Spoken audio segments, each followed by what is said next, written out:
So my first question right off the bat is like, how'd you get started with guitar? What was the initial inspiration?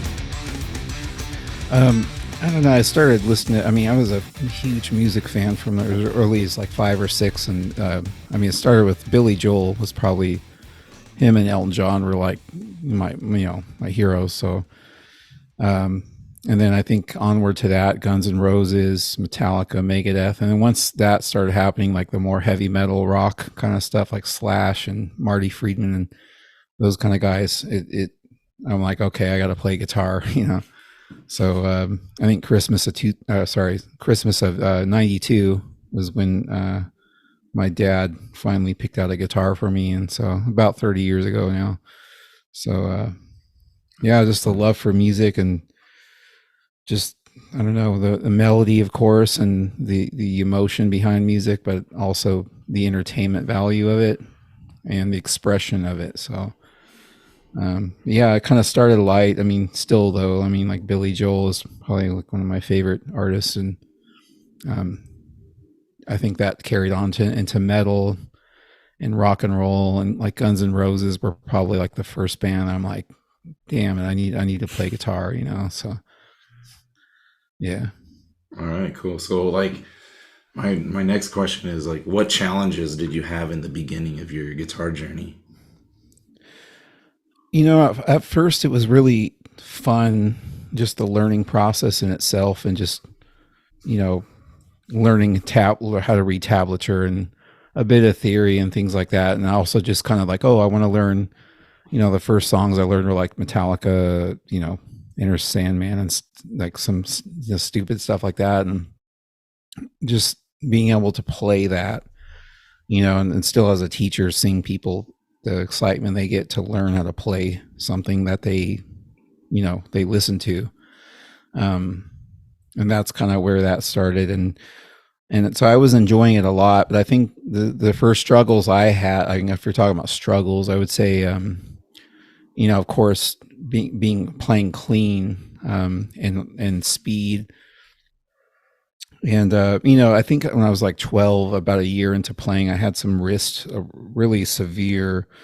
I don't want to say carpal tunnel, but it was. I had a really bad aching in my wrist of my fretting hand. So uh, I kind of had to power through that, and luckily it went away. But yeah, just little things like that. But you know, Nothing like content wise or that was hard to grasp or no, I mean, I was learning a lot of stuff by ear, and but I will say actually, the first couple of years of playing, I was kind of lazy with theory. I wasn't really, and it's something my guitar teacher kind of caught me on.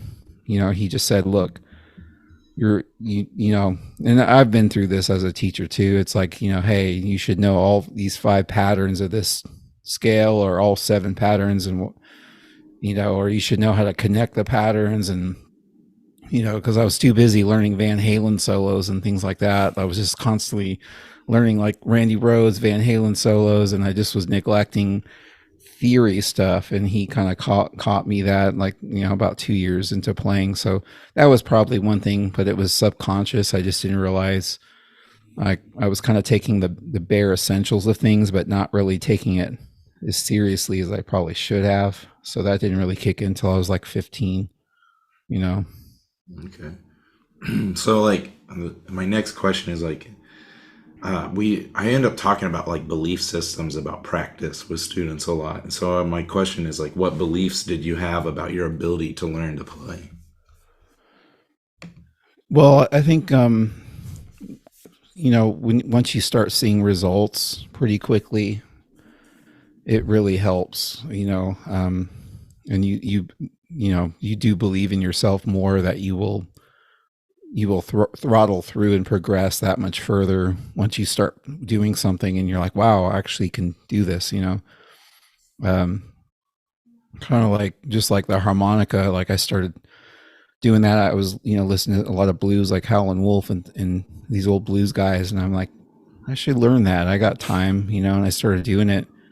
And I started practicing, and it was grueling. But after about a couple weeks, I started getting those bends down and the slides, and just hitting some of those notes. And cupping, all those things kind of came together, and I'm like, wow, this is like, I got a talent for this, So I think the same thing with guitar, when you start feeling, or it's like going to the gym, if you have a few months in the gym and you're like, wow, I actually have like a peak in my bicep or whatever, you start, it has kind of a momentum to it.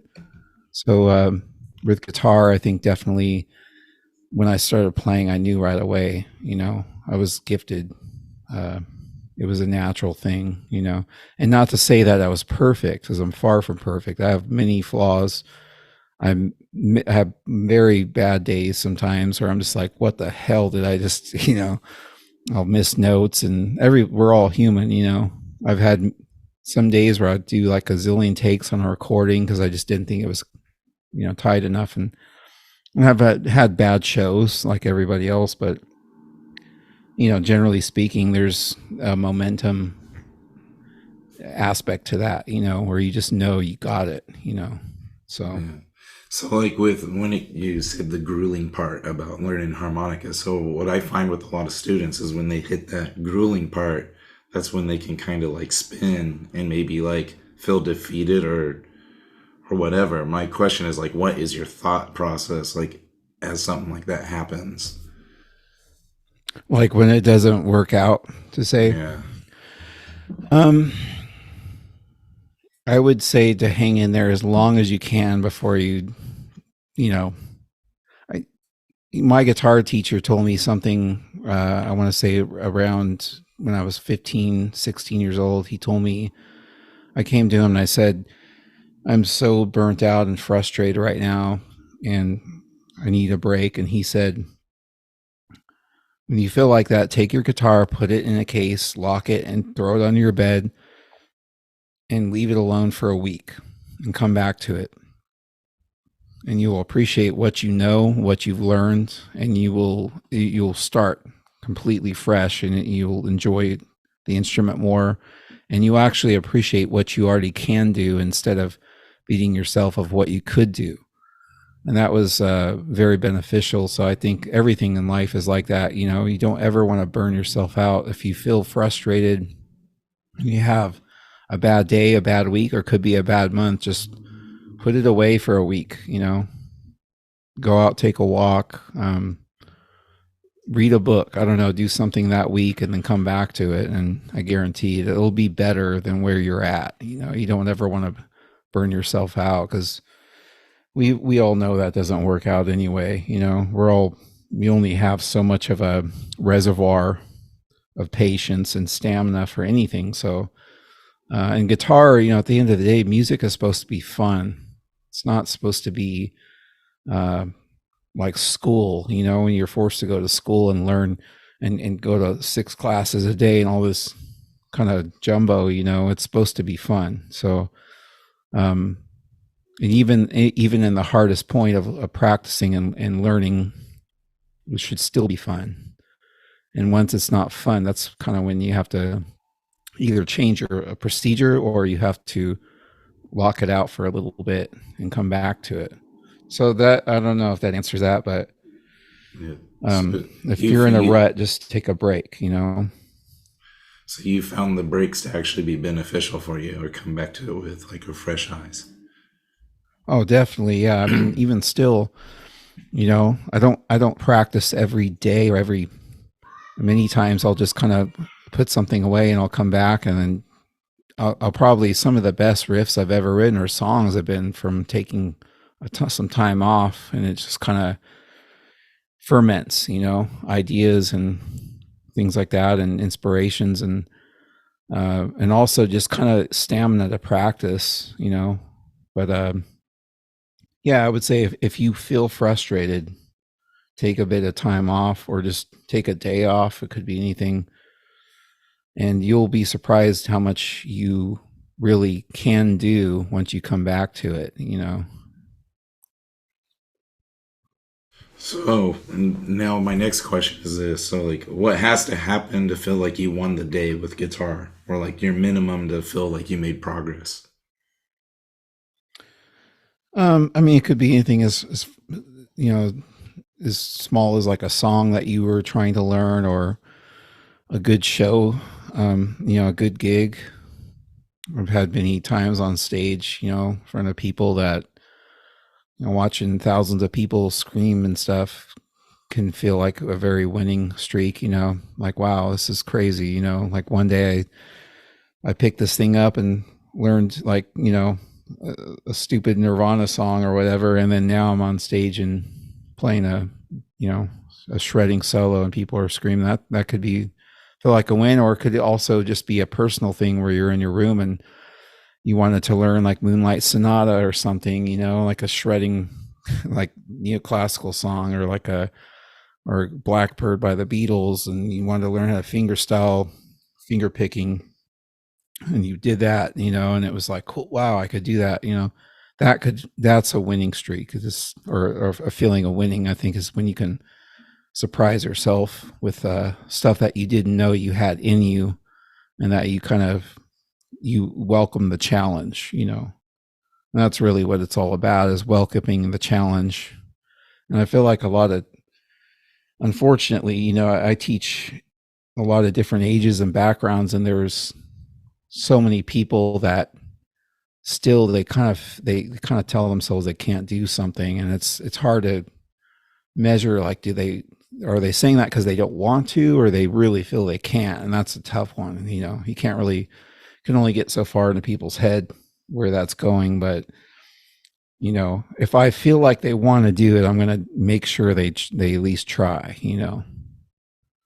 So I like the saying, welcome the challenge. So yeah, that's kind of, I always I always looked forward to the challenge. Like if I didn't have like a little challenge, it almost felt like I didn't want to practice it.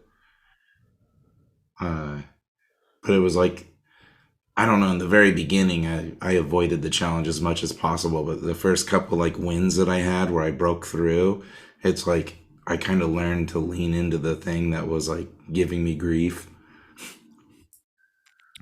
yeah. Well, you kind of come across like the ideal person that, especially even as a student or just as an artist in itself, that you've always pushed yourself, and you're like, man, if I can't learn that, whatever it is, that Steve Vai solo, or if I can't learn how to do this string skipping exercise, I'm going to hate myself. And that's a good feeling. It's good to have that. And I think that's an emotion. That's something that a lot of people, it's either they're going to do it because they know they're going to feel like crap if they don't, and then they don't do it because they think they can't. That's the thing. That's just two ways. And you seem like the kind of guy, you've always been like the kind of guy who's like, you're going to take that leap, and try something, uh, musically speaking, that's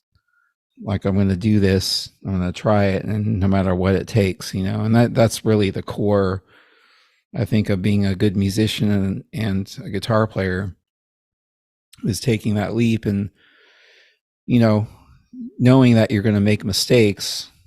It's like anything in business or in any kind of endeavor, you're going to make mistakes, and it takes failures to create success. And guitar is, definitely no stranger to that with me. I've not been that same way with, like, being a real estate agent or something, but like, guitar is, I knew that, it was going to take a lot of terrible, days of just like hating, like, damn it, I've gone to bed so many times depressed because I couldn't get that Ingve lick or whatever the hell was going on that day, but you fight through it and you keep doing it until you can. And it's just it's a passion, it's a driving force. All right, cool. So, what habits did you have or develop that you thought were like responsible for the result that ended up coming from practice? Definitely metronome work. Since I was like 12, I had one of those old school wooden metronomes. Definitely I can't say enough about that. And even still, it's good to have something to kind of keep you in check with your timing, because I feel like a lot of musicians have timing issues, falling ahead of the beat, behind the beat. My problem was I always got excited and I kind of played ahead of the beat. So a metronome helped me kind of balance that out, and also, it's easy to practice something and play at your own pace, but when you're trying to increase your speed or your cleanliness in your playing, you have to have something monitoring you, much like a treadmill or something like that. But definitely a metronome, and also another thing, I think picking hard. A lot of my guitar teacher always told me pick harder, and not like breaking the string, but just when you practice and you play, you want to accent notes. If you're practicing like a triplet scale, accenting every third note. A lot of that stuff kind of keeps you on the ball, and it tightens up your playing a bit. As opposed to playing quietly, if you're just kind of brushing through the strings, it's not going to sound as good. It's not going to be as powerful, and you're likely to make mistakes. So definitely picking firmly and metronome stuff for sure. I mean, those are the first two things that I would say. I remember the first time I came up there, I was using these like .88 picks, and you had the 1.5 Claytons at the time. I was like, what the hell? Yeah, no, I've been using those 2 millimeter Gators forever. Actually, it's funny though. Now I switched to these. I don't know if you can see that, the Fender mediums. I used them on our last record, and I don't know why it's working out good. It's just different feel. But like I said, it's you could tell there's certain guitar players that pick hard, and I don't know, like Paul Gilbert. I think like a lot of his old instructionals, you'll see him just really hitting into those. He'll do like a triplet exercise, and he's digging into those those ones. It's So I'm also speaking not just as a player, but as a teacher, just things I see that I think don't help people, and picking kind of sloppy and quietly is not a good thing. It's just, so yeah, definitely picking harder, metronome, and of course, consistency. Just, it's good to take time off when you're feeling frustrated and you're overwhelmed, but that's just once in a while, not all. It's Yeah. like I'd always set the guitar down and go for like a walk or do something different when I hit my little peak during like a practice session, and then maybe come back to it. yeah. That, like I said, I mean, it's just that is up to the individual. But I guess that was addressing the question of you were talking about if someone's frustrated. Um, it's always better to take a break than to keep burning yourself out on something, and that's just because we're human. Um, it's just like, if you're running or you're working out and you get tired and you're dizzy, stop. Take 10 minutes off, or maybe take a day off or something. So what like just overall philosophy on practice? Um, you know, you kind of have to prioritize the things that you need to work on, and not, you know, most of the practice I had was in my teen years, where I would just I was very disciplined in the sense where I'd come home and finish my homework and stuff, because I had to do my homework and blah blah blah. I got to get that out of the way, and did that. Lock myself in the room for 4 hours and practice, and there was usually a pyramid to that. There was like chords, chord progressions, scales, scale exercises, and then there was like the dessert, and the dessert was like songs, right? So it was like, okay, I got to practice today. I'm working on my major and minor seventh chord progressions, And then after that, I'm going to practice, my usual pentatonic, major scale, arpeggio scale exercises. Then that's like the vegetables and the carbs or whatever, or whatever, your meat, potatoes, and then you got the dessert, which is the fun stuff, and that's your songs, working on your own songs, or it could be learning, like you want to learn, some Randy Rhoads Over the Mountain solo or something like that, right? So that's the dessert. That's the dessert, So you work on that, or you have a song you're writing and you're working on that. You're recording.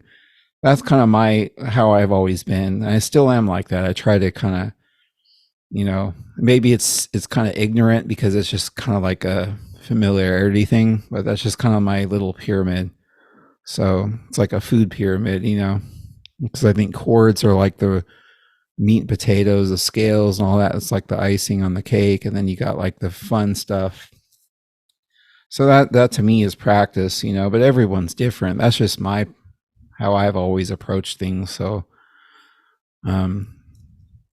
nowadays, though, like I said, I've been playing 30 years. I don't lock myself in a room like I did when I was 15, right? So nowadays I'll sit down and it's like I'll hear like an Eric Clapton solo or something random, completely random. Like, I gotta learn that, and I'll just completely isolate that specific thing because I'm already beyond all that chord progression. I can play any of that stuff now. Like, you can show me a whole jazz chart of song, a whole chord chart of a jazz song, and I'll rip through all that stuff. I already know all that. I can dexterity, with my dexterity, I can already play all that stuff. So that part's that's way beyond. I think it just kind of depends where you're at, but for beginning or intermediate guitar players, definitely, I think there's chord scales, and then, working on technique, which is probably songs and just writing your own songs, Sorry, it's kind of a really complex answer, but. All right. So Jared asked, do you ever take breaks and like circle back to a lick? Like if you've been working on a lick.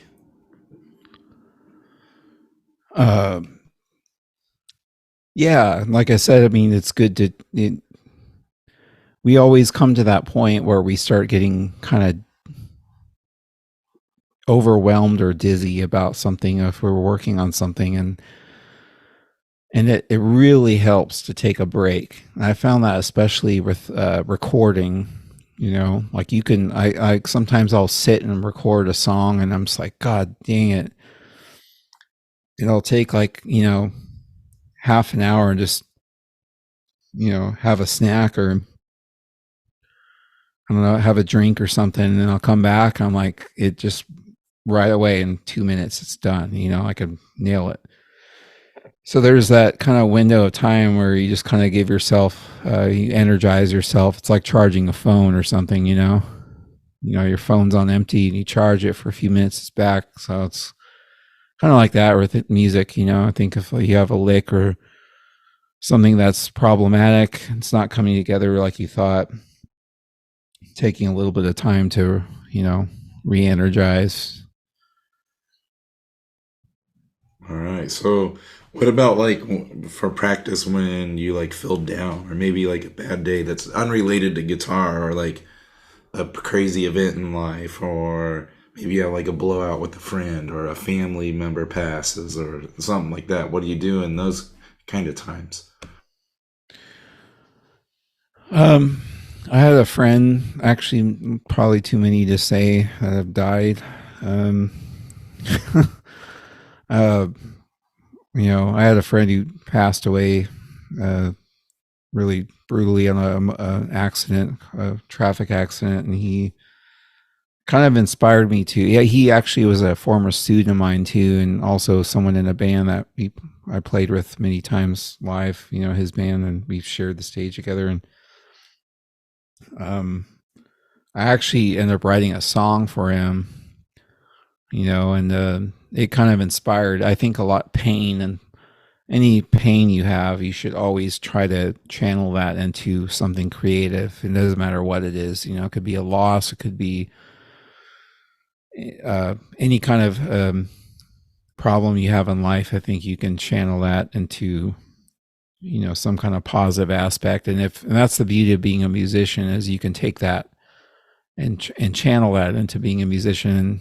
There's a lot of people who don't have that gift, so in my experience, I think, having bad days, or even the worst case scenario, you lose a friend or something happens to you, you get a diagnosis or something bad happens, you can always take that and make it into music, So I would just say, don't, you know, always try to make your pain worthwhile, channel it into something useful. So All right. So then I had kind of back on practice is like, do you plan like a routine, like, a week out, or do you just kind of go with what you feel for the day, or is it always set in stone? um when I was younger, I always had a plan. It's like, I write down how many minutes this and that, and but nowadays, of course, I'm 40 years old, so I don't I don't do that stuff, um but also because I feel I don't need to, because I just know I don't have to sit there for 30 minutes and practice a run of ninth and 11th chord progressions and all this stuff. Like, it's like I'm more interested in writing a new record or getting ready to play a show or something like that. But I think that's probably a topic that's more subjective. I think certain people they need different things that make them motivated, and that's really the key. It kind of comes back to consistency. What motivates you to play and to practice? Is it having you know that kind of formula of what you want to do, or is it kind of the random things? um I would say in the beginning and intermediate stage, though, I think it's kind of healthy to have a system. And then later on, once you kind of, you got a grasp on your scales and your chords and all these things, then you can kind of relax a little and go, okay, now it's time to be creative and write music, and to play in a band and things like that. But definitely in the beginning, I don't see any harm in having a system. And like I said, it could be a couple hours, or it's like much like exercise. Somebody says, like, you see an athlete, they're going to do 10 minutes of stretching, and then 30 minutes of whatever, jogging or whatever. They have these kind of intervals of things they do. I think that's a healthy thing to have, at least in the beginning to intermediate stage. And then once you're advanced, you're like, okay, you loosen up a little bit. You're like, you start attacking things that are more, you know, very particular. Like I gotta learn, multi-string skipping, or I gotta learn how to do this piece of music or whatever, or this band asked me to gig with them. I gotta learn their set, that kind of stuff. But so it really depends. But I'd say definitely in the early stages of learning an instrument, and I mean that by, like, the first probably 5 years. It's not. It definitely doesn't hurt to have a system of practice, But later on, it's just different. It's different. So what do you do when practice time's at a minimum? Like maybe you only have a few minutes a day. Um, I would say just kind of focusing on maintenance. You know, um, Focusing on maybe the most challenging things that you can. Whether it's like something like an alternate picking exercise, or just some crazy chord progressions, or a piece of a song that you just learn. Really just kind of shooting for the stars. Focusing on the bare essentials, to where you have that much amount of time, so you're not going to waste it doing something silly and something simple. You're going to try to attack the things that are, the most challenging to you at that time. So, and that could be anything. I mean, I don't know what minimal is to people, because I know nowadays people have pretty hectic lifestyles, with their job or their family. Luckily for me, I've always, it's hard to say because it's not fair for me to. I've had, many days of working 12-hour jobs and crazy stuff or being on tour, but I've always think there's time, at least like an hour a day where you can focus on one thing, right? So, it's kind of up to you to manage that time, even if it's waking up earlier. I don't know, but yeah, just, focusing on the more challenging things that are driven to your goals, as far as being a guitar player. Yeah, I always like I have sometimes I have days where I can only get like a 10-minute session in, and I usually just work on like scales, a finger exercise, or arpeggios. It's always like some technical thing. Uh, I find that works best for me, like how you said, maintenance. Yeah, because I mean, it's kind of like if you were going to like fix something and you had 5 minutes or 10 minutes to do it, you're gonna look at the very things that keep that thing going, right? So with guitar, it's like no matter what you're working on or what you're doing, if you have the small amount of time in a day you're going to kind of look at like, okay, what do I need to keep my chops in order, and keep my playing functional. And the thing is, guitar is it's mental, but it's also very physical. We have limbs, and so for me personally, if I have a few minutes a day, I'm always kind of more physical, I would say, where I'll just kind of make sure my tendons and my muscles are strong, and they're, the symbiosis of my picking and my fretting hand are kind of on key and on point and stuff, and things like that. So it's kind of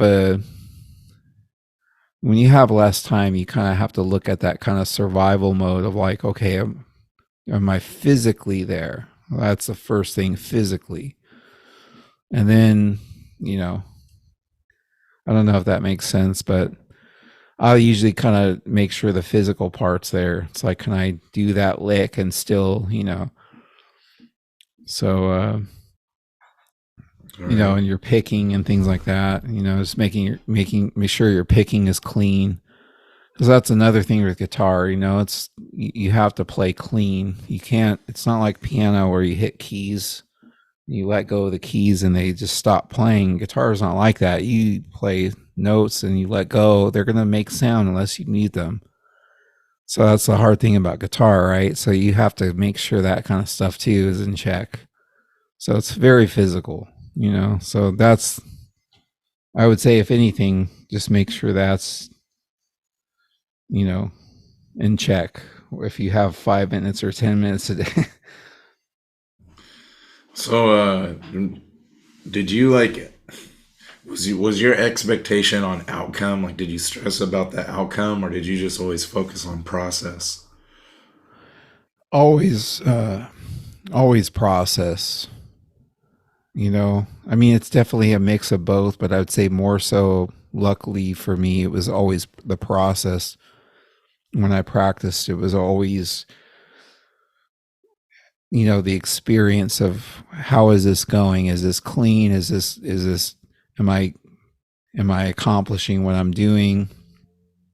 I want to play this jazz piece. Am I accomplishing that by practicing these progressions and whatnot? But it was always, of course, you see the outcome in your mind, but more so, I think it's the process in itself that you have to enjoy the process to get the outcome. Because if you're thinking about the outcome, you're not going to enjoy the process, and it's going to suffer.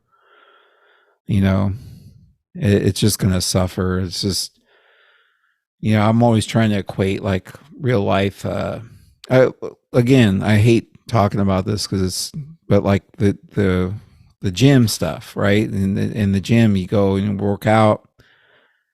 If you're thinking about you're going to look like, you're going to look like a Ronnie Coleman or something next year while you're doing this, you're going to mess up your whole life, but if you go in there like, I just want to be healthier, I want to look better, you work out, you eat better, go for a walk, and that's when life is good. You're enjoying the process. You're not thinking about what you're not having these big expectations. I never thought I could play, the stuff I'm doing now if I thought about that while I was practicing. I just knew I wanted to get better, so I practiced, and things happen.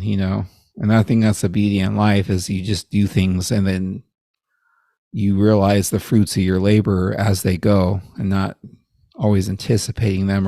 Or I mean, it's kind of like, again, another example. It's like you don't go to a casino and throw money in slot machines and think you're going to win $200,000, right? You just have fun and like, oh, whatever, I lost, and you have a fun night, get drunk, go home.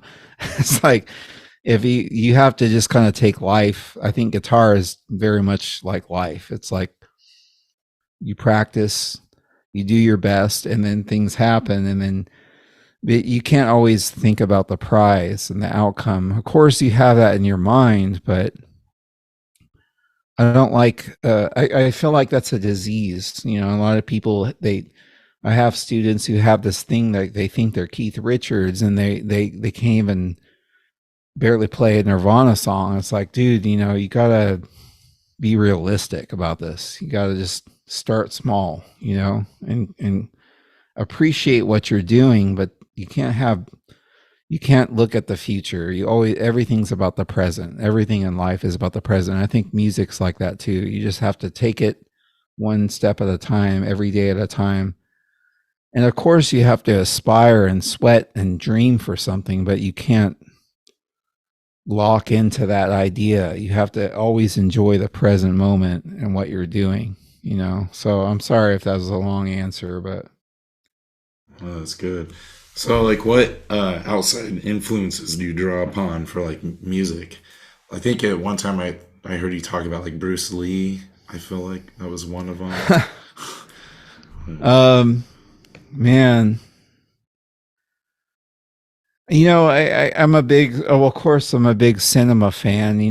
I mean, I've always been a big fan of Rocky. Sylvester Stallone, and that kind of persistence. Even when you're beaten down and you're having bad days, and you get up and you keep going out there. And so definitely, cinema, movies, definitely a big influence. I could go on and on about all the movies I like, but of course, other musicians, just hearing their story.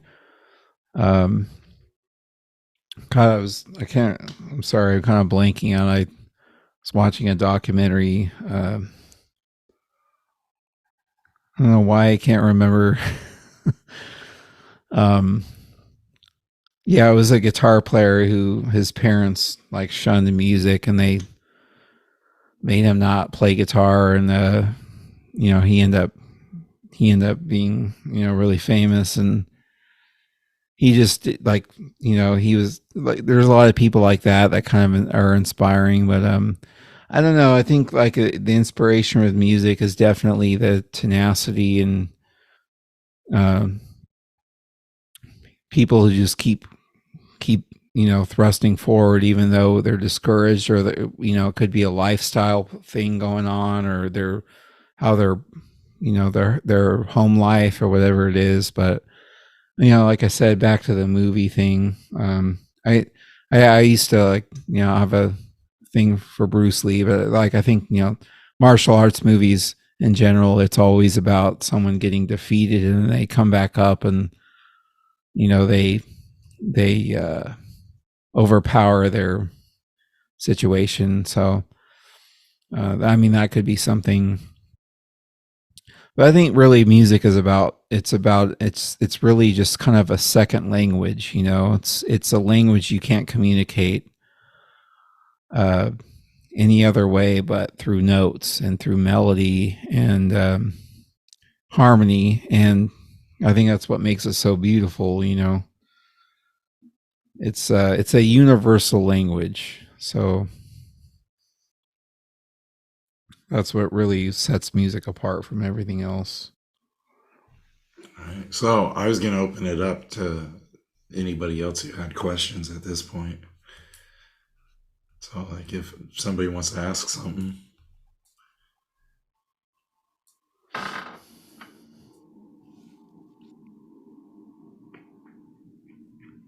When you're starting to create music, what do you like your own solo stuff? What do you usually go to first?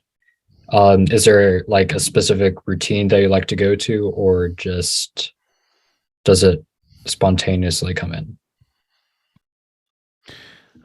Yeah, usually that kind of procedure is starts with a chord progression.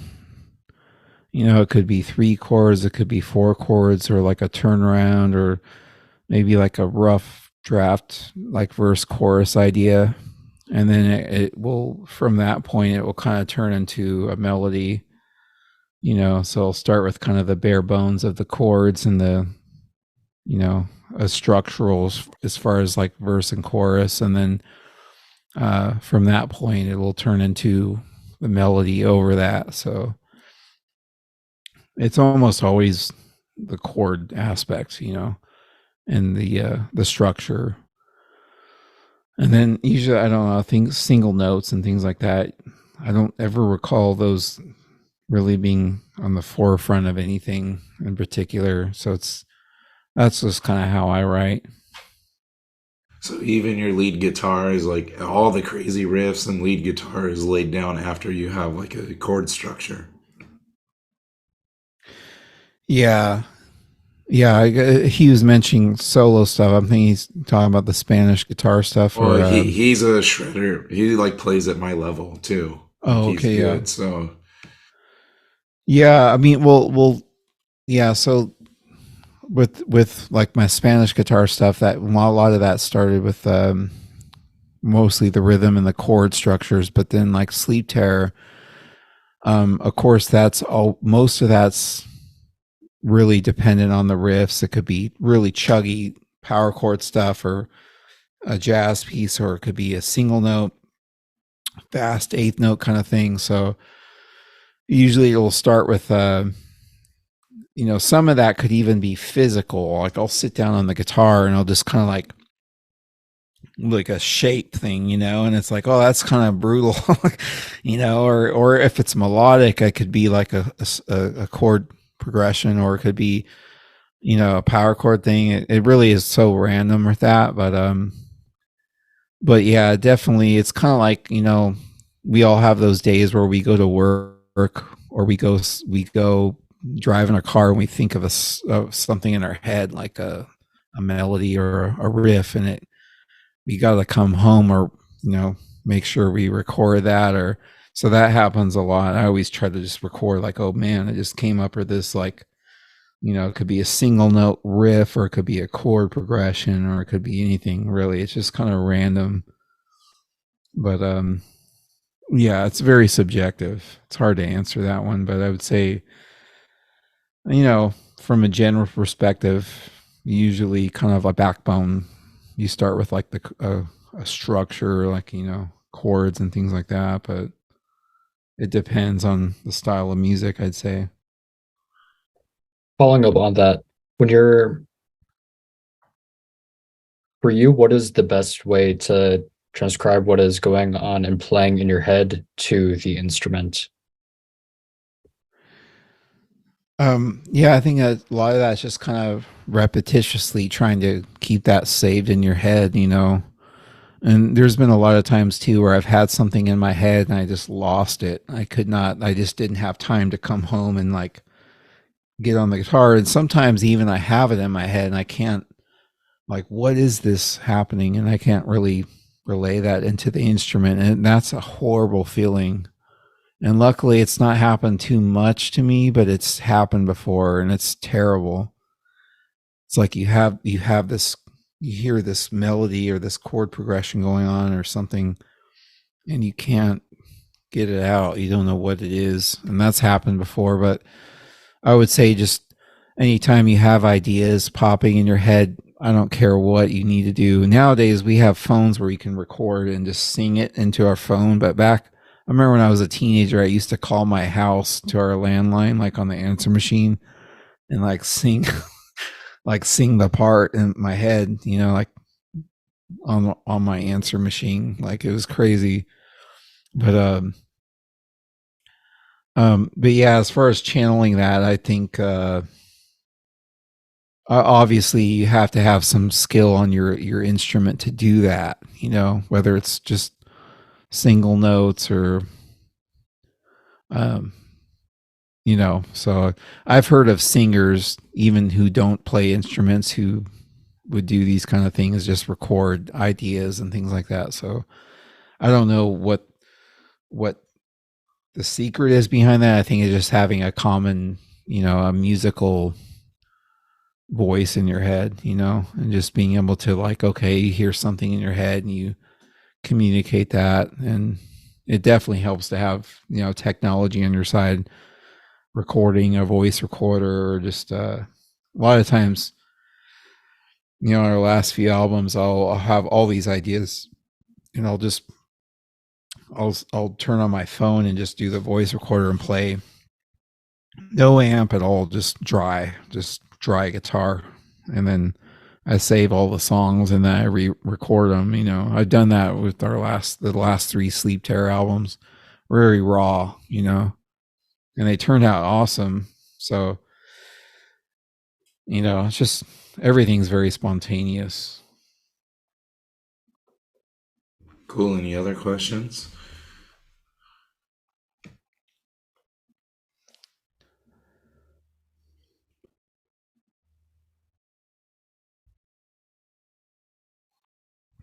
All right. Well, I got this one. So, like, what question should we have asked that you feel is like important for students to understand, or like wisdom or mindset that you'd want to impart?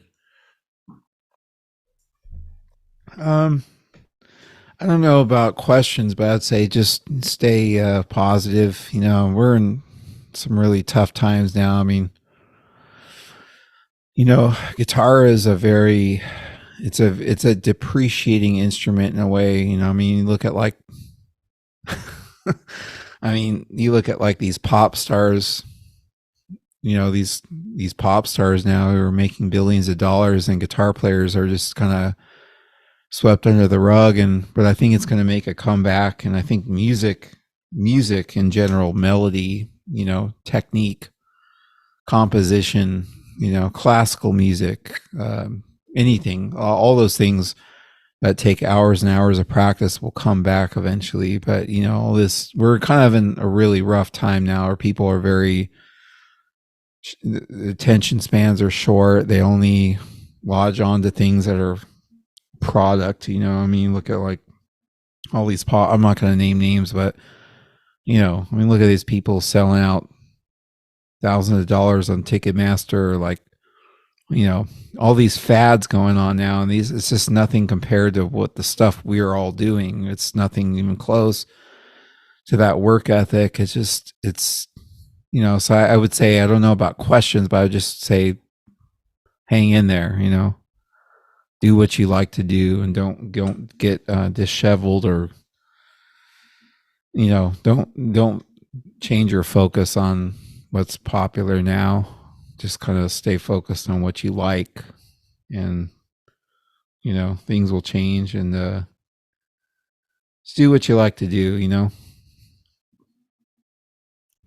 All right. Cool. Well, that's all the questions I have. Can I ask one? Yeah. Go for it.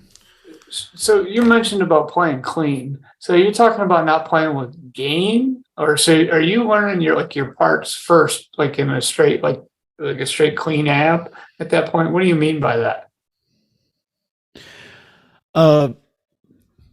Well, a lot of people, like I said, with the piano, you'll hit a note and you'll let go and it'll stop playing. Or with guitar, the more gain you have, you will hear more, especially recording. And it's just guitar or bass. You could play a note and then drop down to a higher note, and then you got that low string still buzzing off and stuff. So, this is something that is, to me as a teacher, has been so hard to teach because it's both hands are working together to silence that feedback on those notes playing, right?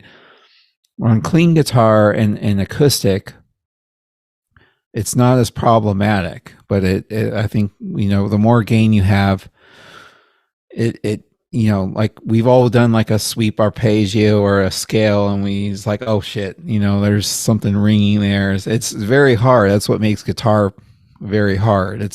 You have to have a feel for it. It's not something that's very easily taught. You just have to like know where to like use your hand and your both hands, actually. I'd say like the meat of your right hand and your fingers on your left hand to silence those notes. And that's actually a part of a question I was asked earlier that I think I may have not explained very well, but definitely, like when I was about 19, 20 years old, when I started getting into heavy duty recording, like in studios, I'm like, oh, I heard like a note ringing there or something like that. And this, it's like, we all want to play cleaner, as musicians. We want to play cleaner. Even bass players, they only have 4 strings, but they can be doing a crazy line. But if you got that low string still humming and stuff while you're doing this, you got to like use that one of your hands to quiet that string, right?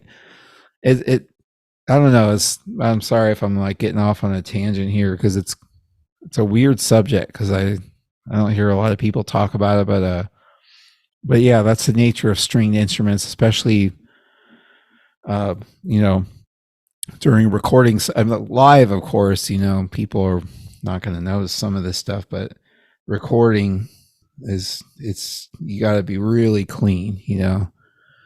I was listening to like that band, All Shall Perish. You were telling them earlier that I played with them live. I was listening to their records, and like, my God, like Chris Story, he's a good friend of mine.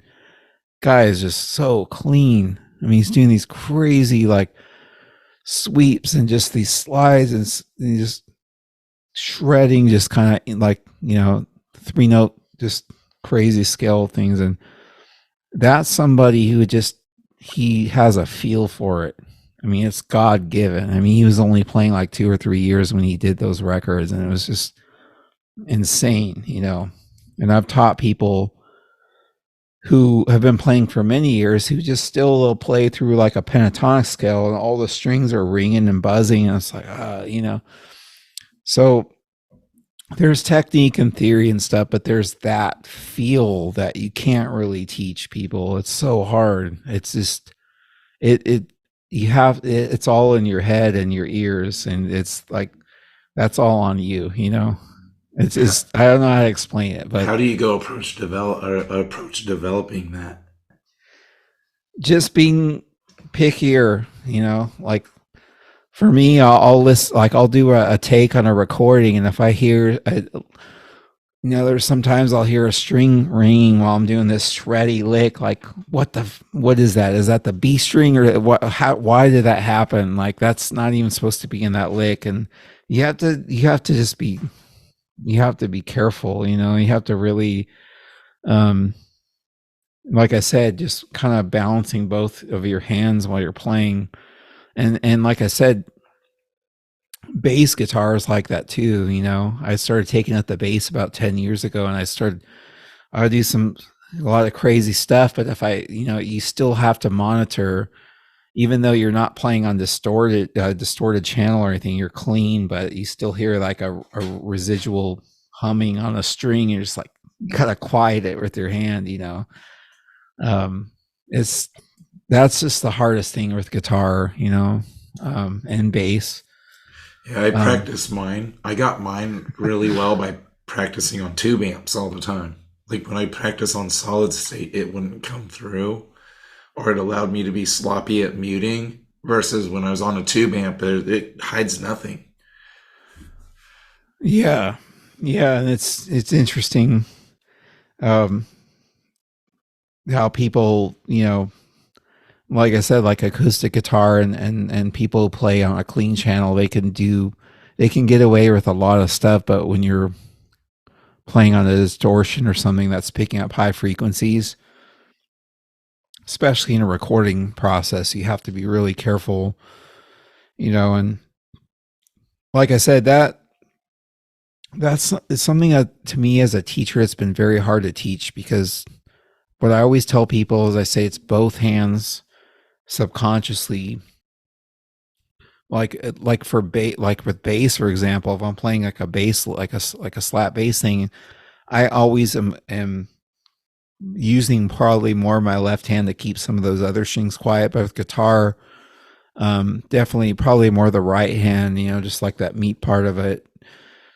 Um, Keeping those lower, and it's really hard with the 8 string and the 7 string, because you have to really, you have to really silence those notes and those strings, because a lot of people now are using these things on the nut of the guitar where it quiets them, but you can't really use that if you're playing a lot of open note stuff. And I don't know, I've talked to guys like Andy James. He's a good friend of mine, really like crazy shredder guitar player. He was telling me, he's like, Luke, people are telling me I'm cheating because I use that thing, and I don't think he's cheating, because the stuff he plays is so crazy that, I mean, why not? But if you're playing a lot of open note stuff, you can't do that. So it's like, and I don't really know a proper way other than just, I would say, listen to your recordings, and if you hear feedback or notes that you don't want to hear in your licks, address what's going on there and fix it, and usually it's a very simple fix, but it's not, like I said, it's not like piano. You can play a piano and hit notes and let go and they're going to stop playing, but guitar is not like that. It's going to, you play a lick and it's going to still resonate if you got to silence those notes. So that's a good question though. Any other questions?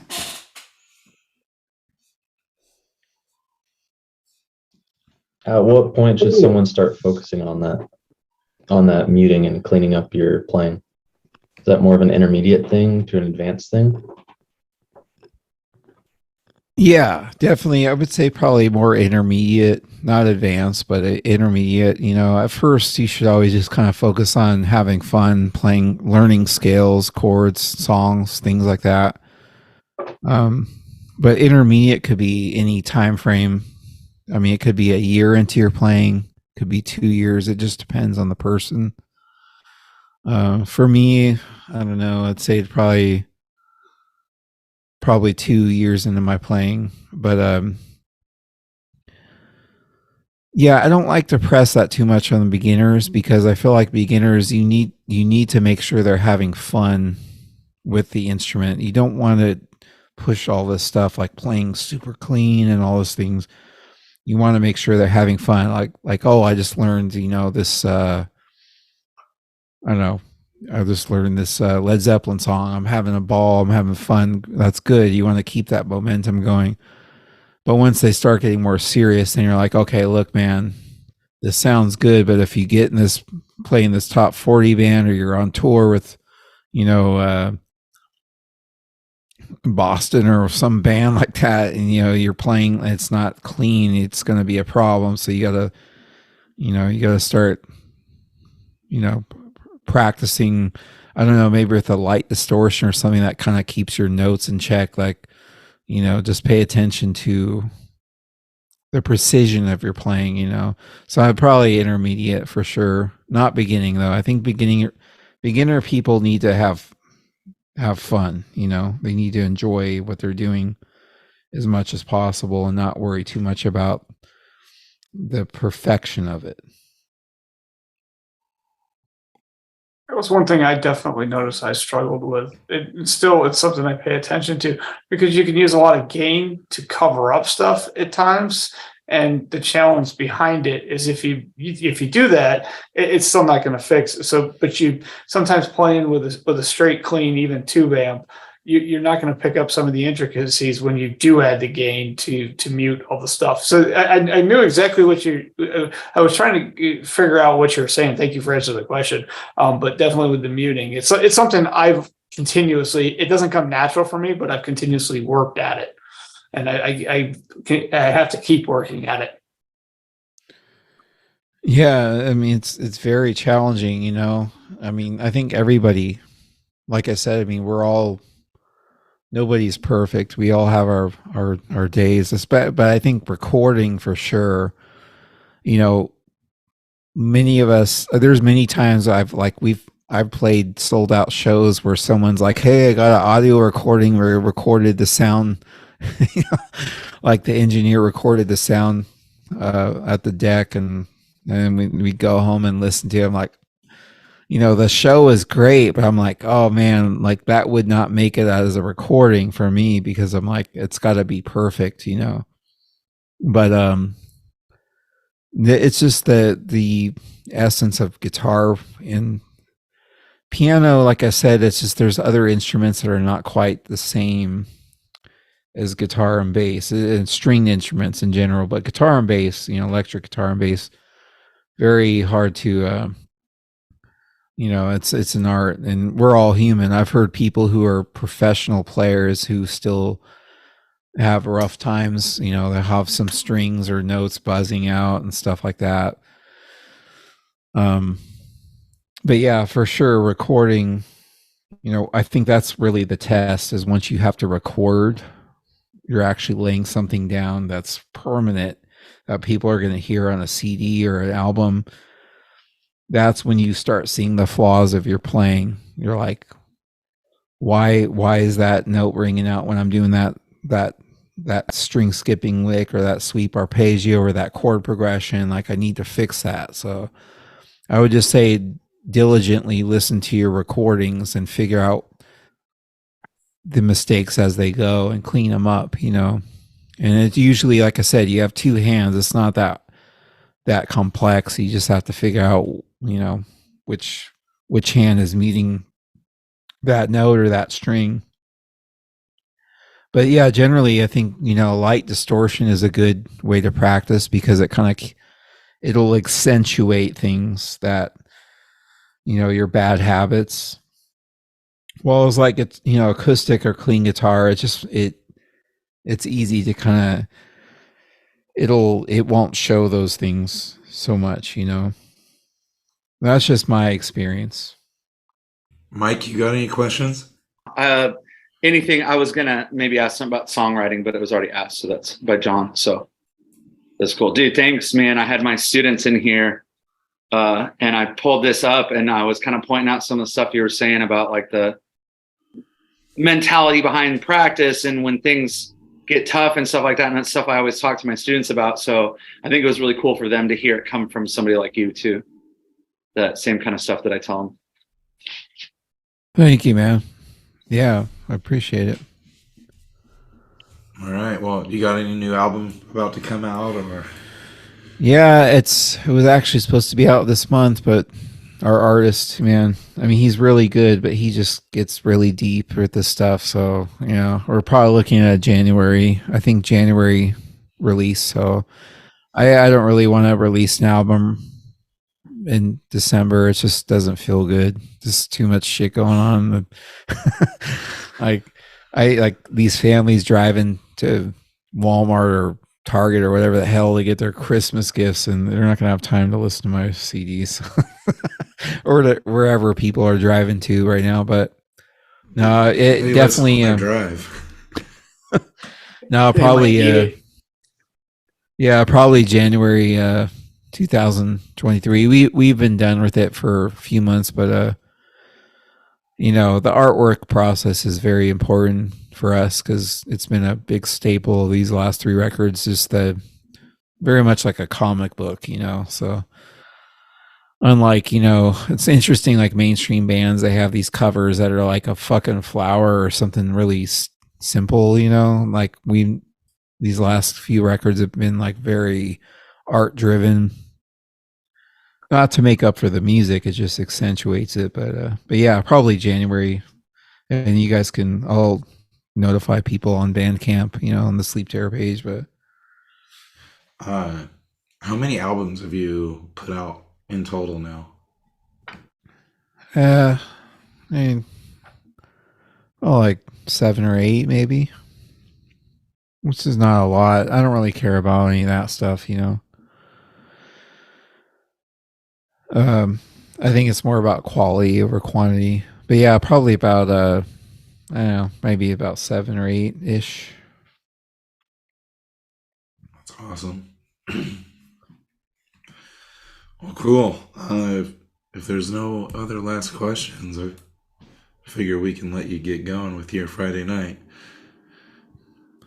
Thanks, Jake. I appreciate all you guys showing up, man. Keep doing what you're doing, and you got a great teacher there. Jake's a great guy, and yeah, man, just keep doing what you're doing, and I appreciate you guys chatting with me tonight. All right. Well, thanks a lot, Luke. It was a pleasure, man. Take care, y'all.